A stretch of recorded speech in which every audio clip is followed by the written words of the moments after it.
नजर जिस पर थी, पटना सीरियल ब्लास्ट केस में बड़ा फैसला आ चुका है। इस वक्त की बड़ी खबर से रूबरू, 4 दोषियों को फांसी की सजा का ऐलान हुआ है आज कोर्ट में। 2 दोषियों को उम्र कैद की सजा सुनाई गई है, तो 6 हो गए ये दोषी। कुल 9 दोषी पाए गए थे, तो 4 को फांसी की सजा। सुनते हैं क्या कह रहे हैं वकील। 121 waging war against government of India, उसके लिए डेथ सेंटेंस हुआ है। फिर लाइफ इम्प्रिजमेंट हुआ है अंडर 121। फिर 302/34 के लिए डेथ सेंटेंस हुआ है। फिर लाइफ इम्प्रिजमेंट हुआ है अंडर एक्सप्लोसिव सब्सटेंस एक्ट।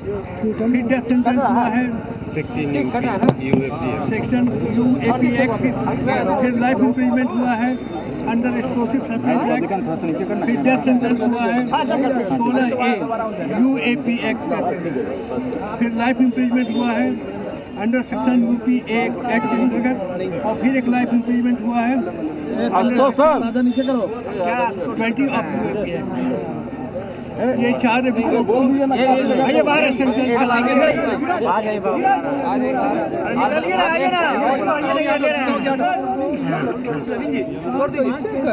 अलग वाले अरे छोड़ दो, आराम से ले लेना, रुक जाओ 2 मिनट।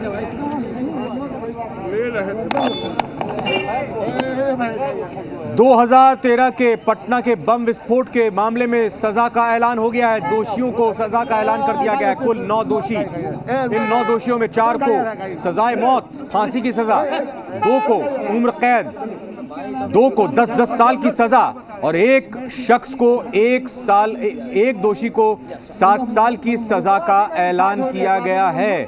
तो बड़ी खबर आपको बता रहे हैं, 2013 में बम विस्फोट हुए थे, सीरियल ब्लास्ट हुए थे, इनमें 89 लोग जख्मी हुए थे, साथ ही साथ कुछ लोग उसमें मारे भी गए थे। 27 अक्टूबर 2013 की वो तारीख थी। हुंकार रैली, उस वक्त नरेंद्र मोदी की हुंकार रैली से ठीक पहले ये बम धमाके हुए थे और अब उन पर फैसला आ गया है। 10 साल की सजा हुई है उमेर सिद्दीकी को और अजहरुद्दीन को। इसके अलावा उन दोनों को लाइफ इम्प्रिजमेंट भी हुआ है अंडर 120B/302। लाइफ इम्प्रिजमेंट हुआ है under 121 IPC waging war against government of India. Bike ले रहे हैं, मोजो से काम कर रहे हैं, बाइक ले रहे हैं। को माना है किस तरीके से माननीय न्यायालय ने अपने माननीय न्यायालय ने जो गवाह पेश किए गए, गवाहों के बयान के आधार पर जो डॉक्यूमेंट्स पेश किए गए, डॉक्यूमेंट्स को देख कर जो इलेक्ट्रॉनिक था या जो फॉरेंसिक लेबोरेटरी का जो रिपोर्ट था, ये सारी बातों को कंसीडर करते हुए और दोनों पक्षों को सुनते हुए उन्होंने यह निर्णय लिया है। केस की गंभीरता को देखते हुए, क्योंकि ये 6 व्यक्तियों की मृत्यु हुई थी, 89 आदमी घायल हुए थे और ये मैटर बहुत ही सीरियस था, एक साजिश के तहत था, इसलिए इस केस की गंभीरता को देखते हुए, क्योंकि ये ग्रुसम मर्डर था, बहुत ही भयानक रूप से 5-6 लोगों की हत्या की गई थी, कितने लोग घायल हुए थे, इस सारी बातों को कंसीडर करते हुए, दोनों पक्षों को सुनते हुए कोर्ट ने आज निर्णय लिया है। इसमें 4 व्यक्तियों को मृत्युदंड और बाकी को लाइफ इम्प्रिजमेंट और 10 साल की सजा, 7 साल की सजा।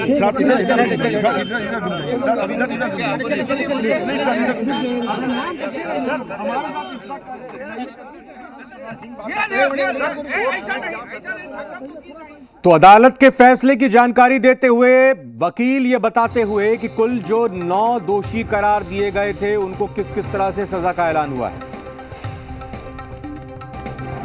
कोर्ट ने आज माननीय न्यायालय ने 2 अभियुक्तों में से 4 अभियुक्तों को फांसी की सजा दी गई। ये फांसी की सजा विभिन्न धाराओं में, एक ही सेक्शन के अंतर्गत नहीं, कई सेक्शंस के अंतर्गत फांसी की सजा दी गई है। लाइफ इम्प्रिजमेंट दिया गया है उसे, और बाकी जो है इसमें एक अभियुक्त को केवल 7 साल की सजा दी गई है। 2 अभियुक्तों को लाइफ इम्प्रिजमेंट दिया गया है, उनको डेथ सेंटेंस नहीं दिया गया है, जैसे उमेर सिद्दीकी हैं, अजहरुद्दीन हैं, और अहमद हुसैन को 10 साल की सजा दी गई है। फिरोज अहमद को 10 साल की सजा दी गई है। यही है सर, फांसी की सजा किस किस को दी गई है, उम्र कैद की सजा इम्तियाज अंसारी, मुजीबुल्लाह, हैदर अली और नुमान अंसारी, 4 को फांसी की सजा। उम्र कैद की सजा किन किन को दी गई है? उम्र की इन लोगों को भी उम्र कैद की सजा दी गई है विभिन्न धाराओं में, फांसी के अलावे, समझे। और ऐसे भी इम्प्रीजमेंट दिया गया है।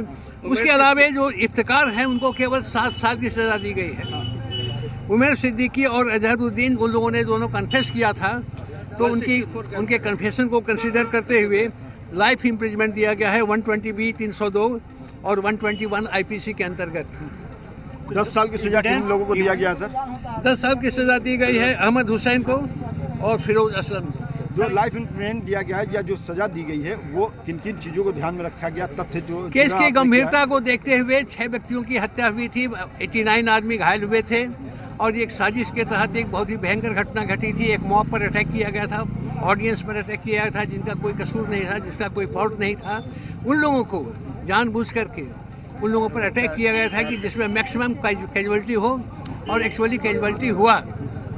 वे लोग इनोसेंट आदमी थे, किसी तरह की उनको जानकारी नहीं थी कि इस तरह की घटना होने वाली है। अनप्रोटेक्टेड, इनोसेंट, इग्नोरेंट आदमी थे और उसके साथ जो घटना घटी उस केस की गंभीरता को देखते हुए कोर्ट ने इस तरह का निर्णय दिया। लेकिन सर सबसे अहम बात है कि NIA ने जिस तरह से अनुसंधान किया, उनके अनुसंधान के तथ्य पे आपने कोर्ट में आर्गूमेंट किया, बहस की, जरा किया, साक्ष्य प्रस्तुत किया।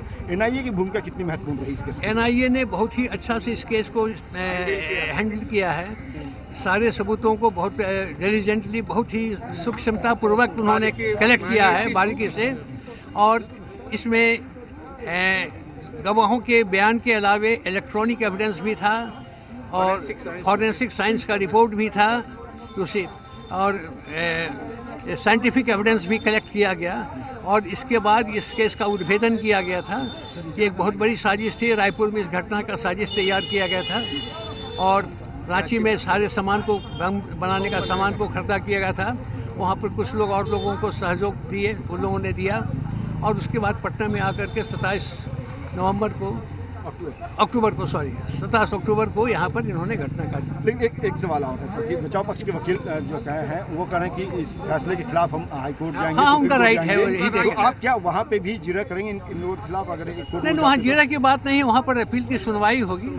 वहाँ पर दोनों पक्षों को फिर सुना जाएगा और उसके बाद कोर्ट अपना पुरजोर तरीके से आप अपना पक्ष रखेंगे? अपना रखा गया हम लोग अपना रखेगी। रायपुर में साजिश रची गई थी सर। रायपुर में साजिश रची गई थी, रांची में बम प्लांट बनाया गया था। हमारे साथ NIA के वकील हैं, उनसे जान लेते हैं क्या फैसला आया। सर बहुत बड़ा केस था, आप लोगों ने लंबी लड़ाई लड़ी है सर, क्या फैसला कोर्ट की तरफ से आया है सर? फैसला आया है कि 10 अभियुक्त जिन पर की मुकदमा चल रहा था, उन 10 अभियुक्तों में एक को बरी करते हुए 9 अभियुक्तों को दोषी पाया गया था। 27 अक्टूबर को आज सजा के बिंदु पर सुनवाई हुई दोनों पक्षों को, और सजा के बिंदु पर सुनवाई करने के बाद कोर्ट ने 4 अभियुक्तों को फांसी की सजा सुनवाई है, जिसमें इम्तियाज अंसारी हैं, मजीबुल्लाह अंसारी हैं, हैदर अली है और नुमान अंसारी। इन लोगों को विभिन्न धाराओं में फांसी की सजा दी गई है। उसके अलावे दो अभियुक्तों को लाइफ इम्प्रिजमेंट दिया गया है। उमर सिद्दीकी और अजहरुद्दीन को उनको फांसी की सजा नहीं दी गई थी, और 2 अभियुक्तों को केवल 10 साल की सजा दी गई है, अहमद हुसैन और फिरोज को, और एक अभियुक्त को केवल 7 साल की सजा दी गई है साक्ष्य को छिपाने के आरोप में। अच्छा, किस तरह के एविडेंस आप लोगों ने इकट्ठा किए थे सर? ये एविडेंस बहुत ही साइंटिफिक वे में तैयार किया गया था और इलेक्ट्रॉनिक मीडियम के माध्यम के द्वारा साइंटिफिक एविडेंस के मार्फत तथा विभिन्न गवाहों का बयान और बड़ी सूक्ष्मता से इस केस का उद्भेदन किया गया है, जो कि NIA के लिए बहुत बड़ी सफलता है।